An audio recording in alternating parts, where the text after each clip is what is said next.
আসসালামু আলাইকুম। ভিডিওটা বানাচ্ছি আসলে একটা বিশেষ কারণে। গত 4-5 দিন যাবত আমার ইউটিউব প্লাস ফেসবুক সব জায়গায় শুধু এক ধরনেরই মেসেজ আর স্ক্রিনশট আসছে। লনি ভাই, আপনার সাবস্ক্রাইবার মাত্র 20।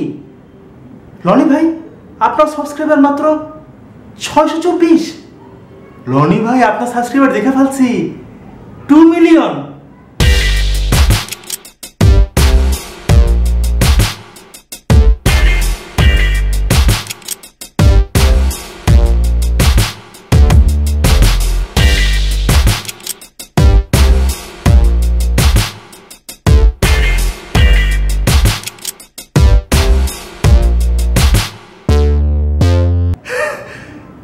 এটা কেন হচ্ছে আমি জানি না, এবং আমার ফেসবুক প্লাস ইউটিউবের মধ্যে স্ক্রিনশট ভরা যে সবাই আমার সাবস্ক্রাইবার দেখতে পাচ্ছে, সবাই মনে করছে যে আমি সাবস্ক্রাইবার ওপেন করে দিয়েছি। বাট মেইন ব্যাপার হচ্ছে যেটা, আমার সাবস্ক্রাইবার আগেও হাইড করা ছিল, এখনো হাইডই আছে।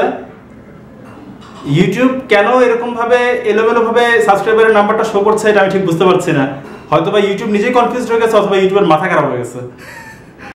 যাই হোক, যেটা বলতে চাচ্ছিলাম, আপনারা সাবস্ক্রাইবার নাম্বার যেটাই দেখেন না কেন, অনেকে হয়তো দেখতেও পাচ্ছে না, অনেকে হয়তো যেটা হাইড করা হাইডই দেখছে, আবার অনেকে হয়তো ফেক ভাবে এলোমেলো ভাবে কিছু একটা নাম্বার দেখতে পাচ্ছে। যেই নাম্বারই আপনারা দেখুন না কেন, ওটা রিয়েল না, এটা ফেক। আর সাবস্ক্রাইবারের নাম্বার দিয়ে আপনাদের হবেটা কি? সাবস্ক্রাইবারের নাম্বার যদি আপনারা ভিডিও দেখার দরকার ভিডিও দেখেন। আমার সাবস্ক্রাইবার কত এটা তো আমি নিজে মনে হয় সপ্তাহে একবারও দেখি না।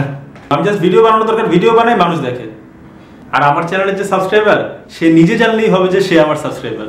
সবাইকে এত সাবস্ক্রাইবারের নাম্বার বলে কি হবে? যাই হোক, আমার সাবস্ক্রাইবার নাম্বার আগেও হাইড করা ছিল, এখনো হাইড করাই আছে।